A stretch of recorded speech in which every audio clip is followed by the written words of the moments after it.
absolutely, she didn't come from nothing. She came from a foundation. So you were just talking about Kylie Jenner. What were you talking about?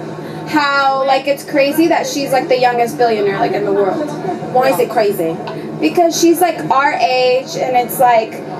It seems like she doesn't do anything all day.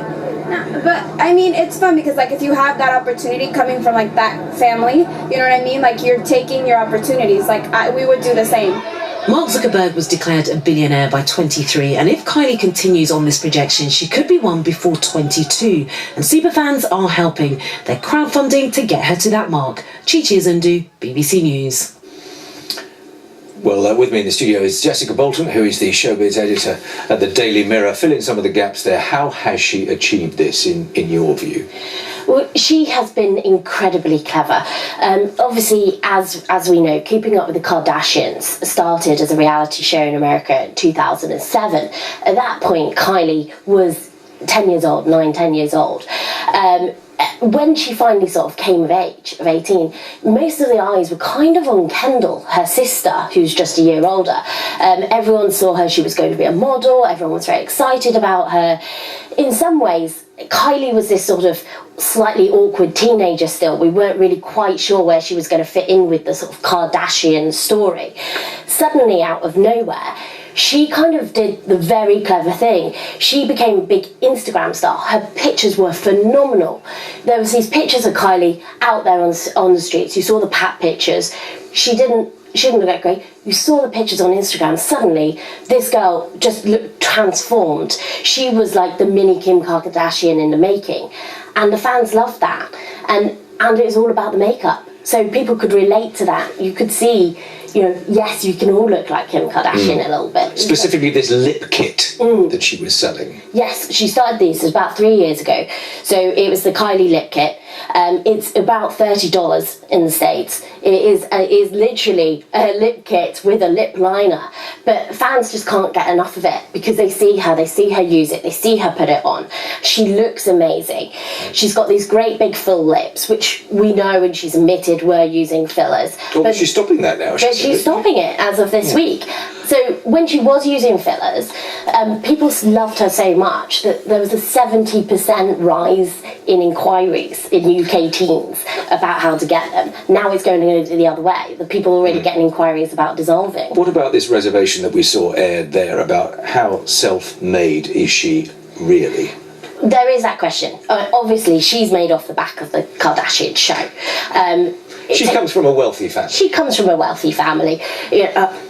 Obviously, her father was originally an athlete, and he's now Caitlyn Jenner.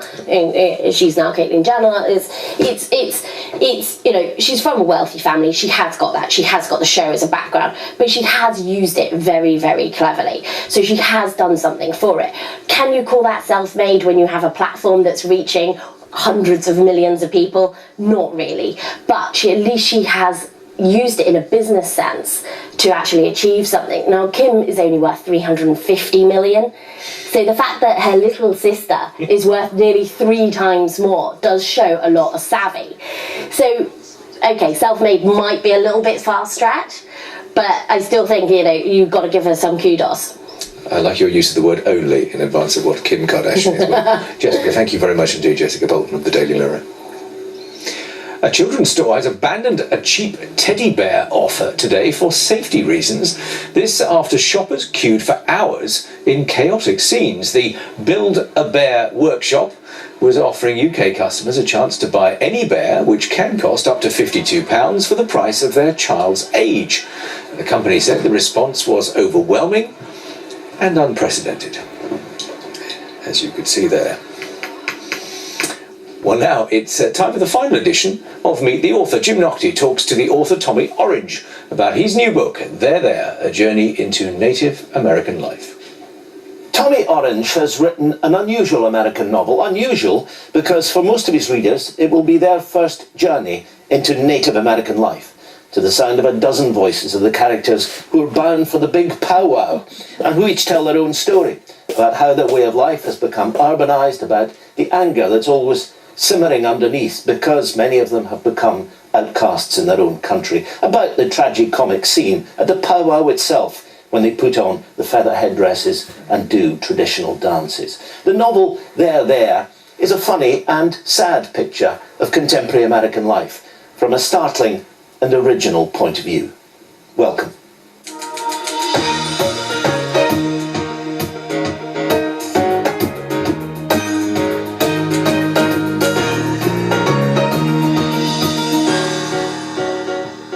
Did you think consciously when the book was taking shape that you were talking to many of your readers about something of which they would know very little?